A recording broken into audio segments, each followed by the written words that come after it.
இன்றைக்கு இந்த டொரண்டோவில் இவ்வளோ பனி எடுப்பாரு.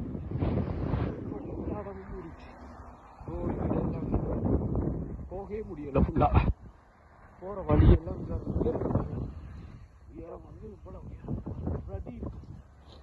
இவ்வளோ பெரிய பனியாக இருக்குது, நடக்க முடியலை. இந்த பனியில் வந்து வெளிநாட்டில் உழைச்சி காசு வந்து உங்களுக்கு தெரியாது. பல கஷ்டப்படுறாங்க. பனியில் தான் வேலைக்கு போய் கொண்டிருக்கோம். இந்த பனியிலங்கே இந்த காலை பாருங்க, இதில் இறங்கினா இங்கே பாருங்க, இந்த காலை தோலை வந்து எவ்வளோ உயரம் அதுங்க. கனடாவில் அது வந்து காசுகளெல்லாம் அனுப்புவாங்க. நமக்கு அங்கே தெரியாது அது அருமை.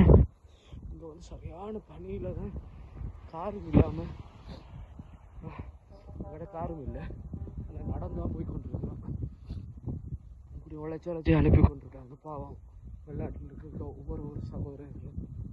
ஆனால் அங்கே இருக்கிறவங்க வந்துட்டு அந்த வேதனை தெரியாது, எப்படி அந்த காசை உழைக்கிறாங்கன்னு. நம்மளே இந்த பணியில் தான் வேலை செய்வோம். சரியான குளிர் உங்களுக்கு தெரியும். ஒரு பிரிட்ஜுக்குள்ளே எங்களால் வந்து ஒரு 7 செகண்ட் வந்து கையை வச்சு கொண்டு இருக்க முடியாது. என்னென்னு சொன்னால் இந்த டீப் பிரிட்ஜருக்குள்ள வந்து அவ்வளோ கஷ்டமாக இருக்கு.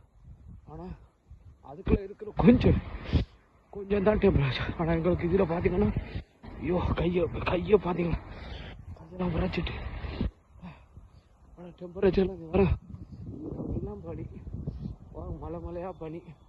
பஸ்ஸுகளில் தான் ட்ராவல் பண்ணுறோம் நாங்கள். இப்போ வந்த சகோதரர்கள் எல்லாரும் விசிட்டிங் விசாவில் வந்து நாங்கள்லாம் வந்து சரியான கஷ்டப்படுறோம்.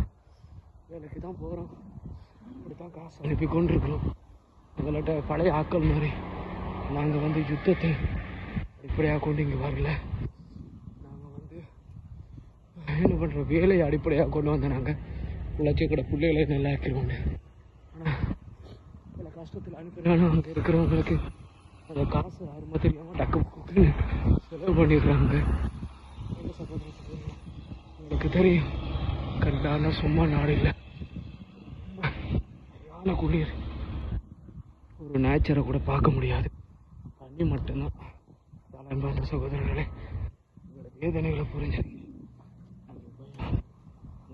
கணவர்களை